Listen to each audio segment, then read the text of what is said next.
We're going to do a best of 2019.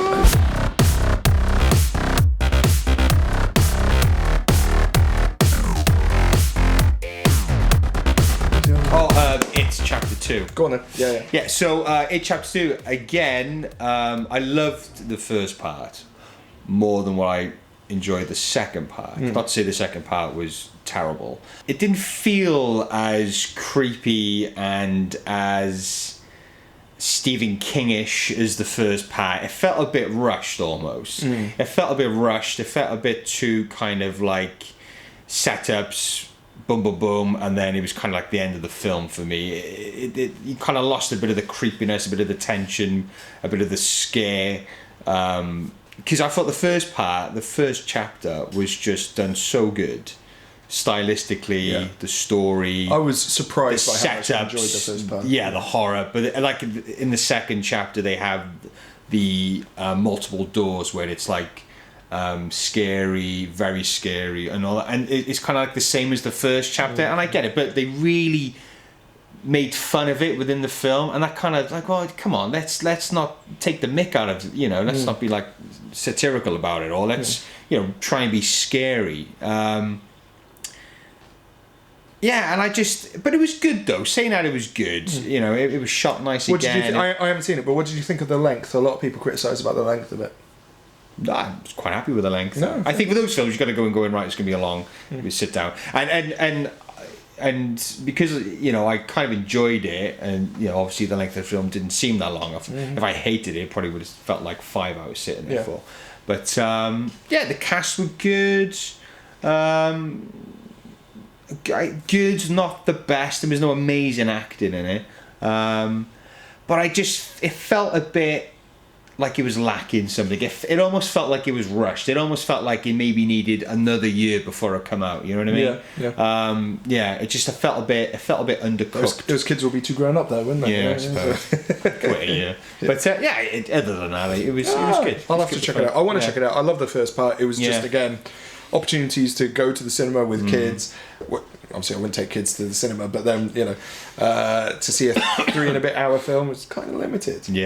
But one film I did manage to see, and I made special time to see, which was over 3 hours, Once Upon a Time in Hollywood, the new Tarantino film. Yeah. Loved it. Yeah, good. Loved it. You seen it? Nope. It's one of those ones, similar to what you said. It was, I think about 3 hours, 15 minutes. I could have stayed there another couple of hours. I just loved the world he created. He showed such affection for the world. And again, if you're like a nerdy movie fan like myself, and it's talking about, you know, like Italian, you know, how all these Hollywood actors who kind of peaked already in the 50s, and then they're going into the 60s and, like, you know, having to find more work in the Italian cinema and stuff like that. Just absolutely amazing. Loved the way it was told, loved the storyline, loved the controversial ending and everything like that.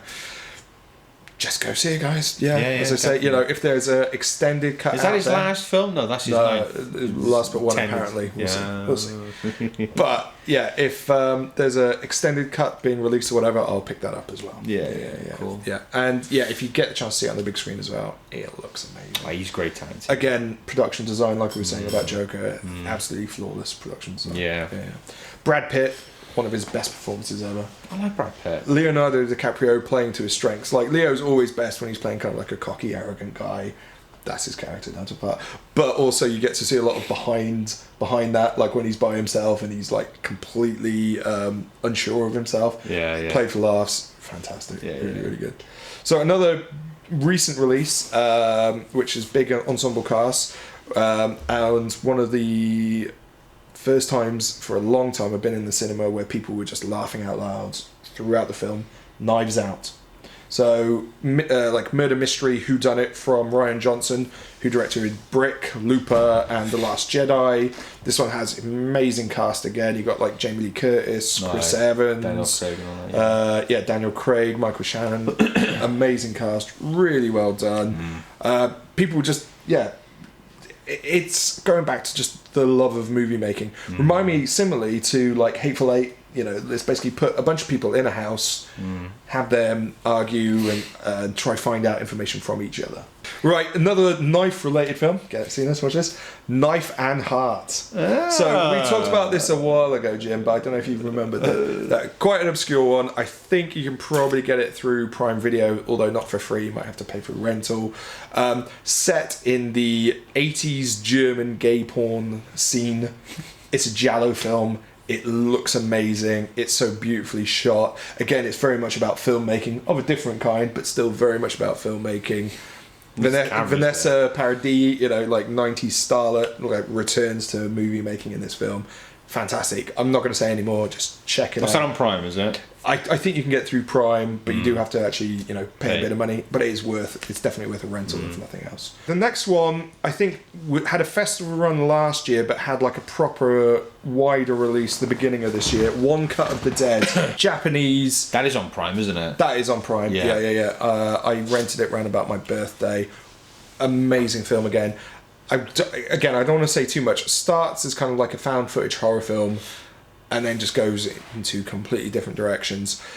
One of the few films where I watched it, and then as soon as I'd finished, rather than putting on another film, I watched it again. Straight after. Whoa. Yes, that good. Really? One Cut of the Dead. Wow. Check it out. It would be at the top of my list if I was 100% confident. So what is, have you got to your number one? It's not in any real order. If I had to pick a number one, I'd say it was that, but then I'm also not sure it's definitely a 29 release. It was Top a wide two, release. Top two. It's up there. It's up there. Yeah. Right. Okay. Kids film, which I did enjoy, which didn't get enough love, I thought, was The Kid Who Would Be King. So this is Joe Cornish, who did Attack the Block, his follow-up one. Very much like an 80s throwback love letter, but a modern retelling of like the King Arthur legends. Great family film. It's very rare that you get... It's not a kids film, it's a family film in that, I think I saw it with my mum and dad and my kids. Everybody enjoyed it. It's a great cross-generational thing. Like the humour played for everybody. Everybody kind of got it. Amazing work from the kid actors in that. Amazing direction again by Joe Cornish. It's a shame that he's only done 2 feature films. I can't wait to see what else he comes out with. It kind of, I think, completely bombed. And I don't know why. I really don't know why. It kind of just, I think it was out in the cinemas only for a week and it needed a lot more support. Considering how well Attack the Block did at the time, it's a real shame. Good flick, that. Because you would think with this film, because it was more family friendly, that would open up the audience stuff, but people just weren't into it. Weird. Trying to suss these people out. This is a controversial one. In that it's not entirely successful, but I love what they tried to do. Okay. Under the Silver Lake. So the follow-up film by the guy who directed It Follows. Oh, good flick, yeah. This is kind of like a modern LA noir mystery, very Raymond Chandler-esque kind of stuff, like Philip Marlowe, like a writer or whatever. I don't want to give too much away. This is without spoiling it. I'll leave it at that. It's very long again. Not entirely sure it pays off. So the setup is amazing, but it doesn't quite stick the landing. To me, it reminded me mostly of Southland Tales. Do you remember Southland Tales? Yeah, it was the follow-up film by, what's his name? Richard Kelly, who did Donnie Darko. And he tried this massive sprawling film set in the near future with Sarah Michelle Gellar and The Rock and the guy who plays Stifler in the American Pie movies, and Justin Timberlake's in it as well. Oh, right. It again, amazing setup, but can't quite pull it off together. But I always find those films interesting because they actually try to do more than your typical, genre film, even if it's not quite successful. Check it out, but with the proviso, you might not find the ending quite worthwhile, and it isn't a short film. I think the cut I saw was a cut down version, which was still about 2 hours and 45 minutes. So not necessarily my number one, because I haven't really done this in any sort of order. Sorry to Bother You. Have you seen this one? I don't know why I keep asking. The debut feature film of Boots Riley from rap outfit The Coup. No, I'm just saying words that you don't know now. What is going on? I know. It's set in like a call center world where basically this call center and this guy gets a job. Yeah, effectively it is that. Guy gets a job there, very quickly finds that he's got a talent when he puts on his white voice and he's able to kind of sell people insurance or whatever. So he puts on this voice, which is actually done by, I can't remember the actor's name, David Cross, dubs his voice in. So it's hilarious. Right. It's got Danny Glover, who again has his voice dubbed over by somebody else when he puts on this voice. And again, I was entertained for the first hour. I was like, yeah, this is really good. It's like, you know, kind of like a satire on capitalism, all this kind of stuff. Really good. And then it goes into sci-fi places. Oh, okay. Based on what these guys are actually trying to sell. It's kept very subtle what they're trying to sell. You know, it doesn't really matter for the first hour. And there's a few lines early on, you're like, oh, is that right? Did I hear that right? And then the payoff is just batshit crazy. A good batshit crazy, yeah. Yeah. So, yeah, sorry to bother you. Again, that's one where is it 2018? Is it 2019? Yeah. But I think basically it got a cinema release like the last week of December 2018. So I'm counting it as 2019 because I saw it early 2019. So yeah, that's our list of 2019, the films that my best of, and any films that Jim's actually seen this year. This is Jim's best of 2019. This is Jim's films I done watched.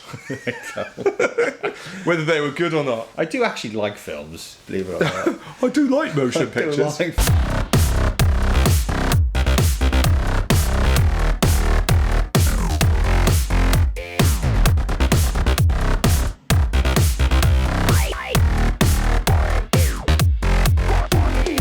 What's your top picks of 2019 movies? Yeah, let us know in the comment section. The motion pictures.